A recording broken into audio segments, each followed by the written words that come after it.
Biden could not actually run this race and actually probably shouldn't be president of the United States right now.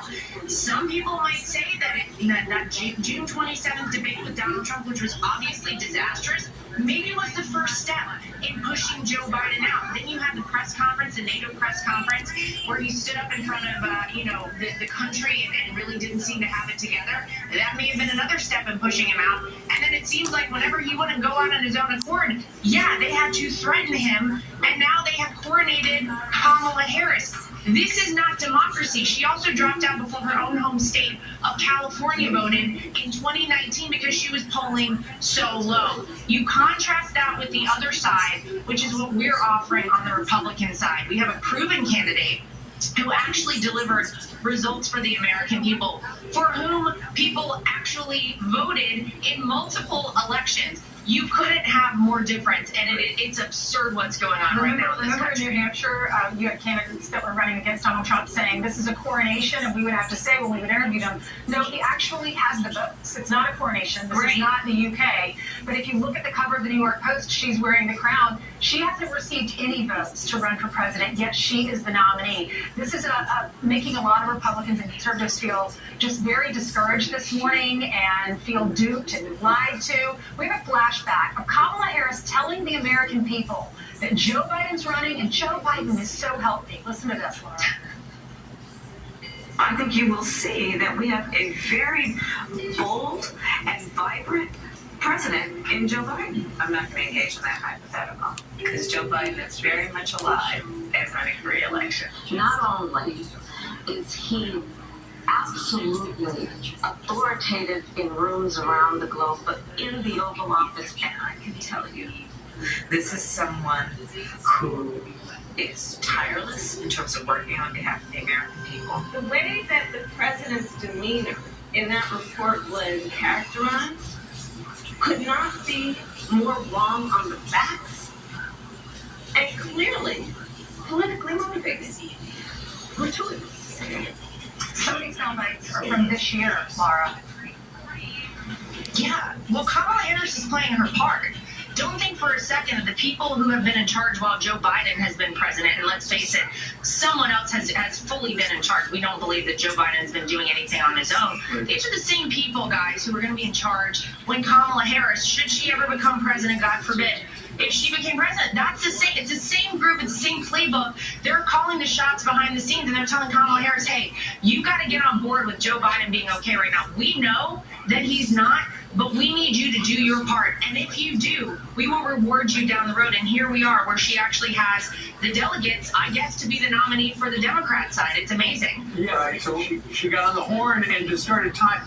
Because Barack Obama made it very clear. The New York Times editorial page made it very clear there should be an open and above-board nominating process. And instead, she got on the horn. She talked to all these senators and governors and members of Congress. Next thing you know, she had lined up enough delegates behind the scenes. And that's why it looks like the smoke-filled room that everybody always talks about.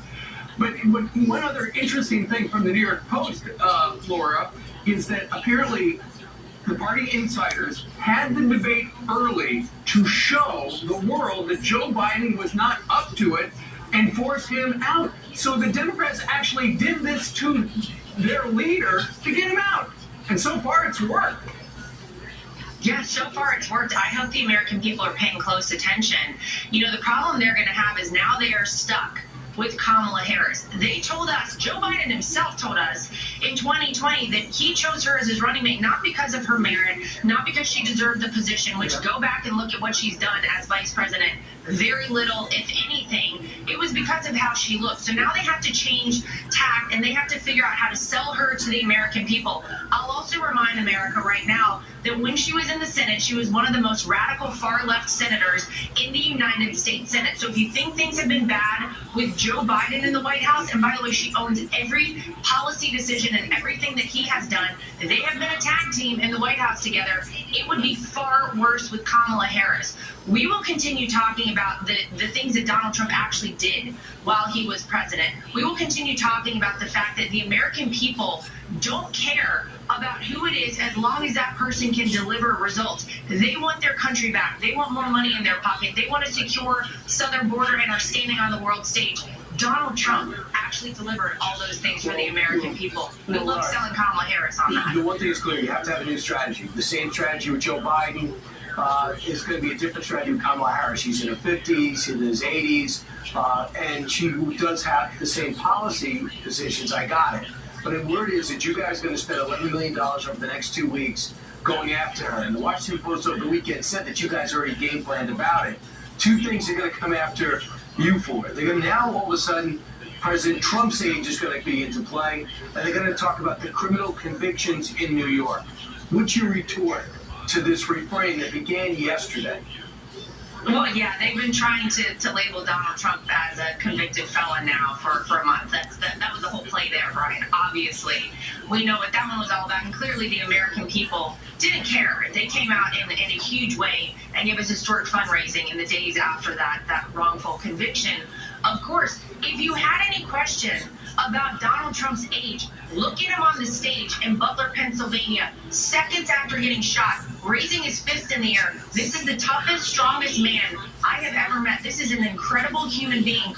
Anyone who had any questions about Donald Trump's fitness for office, you got your answer on that stage in Butler, Pennsylvania, when that horrific situation occurred. So the fact that they are now changing pace on the Democrat side, cramming Kamala Harris in, and by the way, not trying to find a running mate who the American people can actually look to as a leader, who would be a great leader. They're looking at the votes. They're looking at 270. And how does the math work out to get them to 270? They don't care what you think, America. They don't really care if you have the best leadership as long as they can retain power on the left. It should be a disgusting scene for every single American when you look at the left right now. So, Laura, are y'all concerned about, look, the former president has had a great news cycle. I mean, you had his victorious return to the RNC stage after being shot. You know, you have the court system going after him. Yes, victories there as well. He had a great debate performance, and so there has been great media coverage for Donald Trump for once in a while. But it looks like the media has circled the wagons now. Now that Joe is out, it looks like they're prepared to rally behind him. What will be the strategy going forward now? Well, I think, Lawrence, we probably need to let the American people learn who Kamala Harris is. Let's let her get out there and actually let's hear from Kamala Harris. Let's hear her policy stance on a whole lot of things. Let's hear how she would deal with the situation in the Middle East with Ukraine and Russia. How is she going to be strong against Xi Jinping? Let's hear from Kamala. Let's let her talk. I mean, if you look back at that debate with Donald Trump and Joe Biden, one of the masterful things that Donald Trump actually did was let Joe Biden talk. Let's let Kamala Harris talk. You know, we know she's been the vice president. We don't know that much about Kamala Harris. We really haven't heard a lot from her. Let her get out there. Donald Trump is going to take the meeting with Netanyahu since Kamala Harris is not going to meet with him. Is that true? Yeah. Well, I suspect so. They're very good friends. They've been very close for a long time. It's disgraceful. We couldn't have one person from the United States government right now meet the Prime Minister of Israel whenever he landed in the United States. I guess Kamala Harris was too busy with the NCAA athletes, but either way, Donald Trump has been prepared to be leader. And if you recall, right after that debate, whenever you saw the weakness of Joe Biden, Donald Trump instinctively knew that the adversaries around the world were watching as well. And he said, he went out on a stage the next day in Virginia, and he said, I want to be very clear. No one should look at what happened yesterday and how weak Joe Biden is and think for a second they can do anything to the United States of America. Don't try anything between now and when I am president again, because there will be hell to pay. Donald Trump has been the leader we need. He's acting as the leader right now, even though we don't really know. I hope we get a live shot of Joe Biden today, because we have a lot of questions about a lot of things happening. We do indeed. Laura, thank you very much for joining us live today. Thank you, guys. All right. I just can't wait.